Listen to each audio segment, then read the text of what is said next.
ஏன்டா அழுதுகிட்டே இருக்க? வந்ததுலேருந்து ஏன்டா அழுதுகிட்டே இருக்க? டேய் ஏன்டா அழுதுகிட்டே இருக்க? டேய் என்னடா ஆச்சு?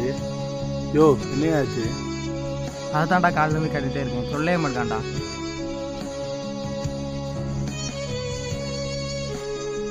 டேய் எதுக்குடா அழுதுகிட்டே இருக்க? நானும் கேட்குறேன் அவரும் கேட்குறேன், என்ன சொல்லுடா. ஒன்றும் இல்லைடா, ஃப்ரீயாக விட்றா. கேட்டுக்கிட்டே இருக்கேன், அதான்டா சொல்லவே மாட்டான். ஏன்டா எதுவுமே இல்லைன்னு சொல்லி தானடா என்னை எல்லாரும் ஒதுக்குறாங்க. ஏன்டா எனக்கு மட்டும் எல்லாம் எப்படி நடக்குது? டேய் இதுதான் விஷயமா? இங்கே இருக்கு இல்லை, அது ரெண்டாவது விஷயம். இது அது திருப்தி ஆகாத உலகம்டா. நீங்கள் என்ன பண்ணாலும் அவன்கிட்ட இந்த உலகம் திருப்தி அடையாது. உன்கிட்ட காசு பணம் தான் அவனை இறுக்கி பிடிச்சிப்பாங்க. அதே காசு பணம்னா கையை விட்டு நழுவிடுவாங்க. இங்கே காசு பணம் எல்லாம் தேவைதான், அது போத கிடையாது. சரியா?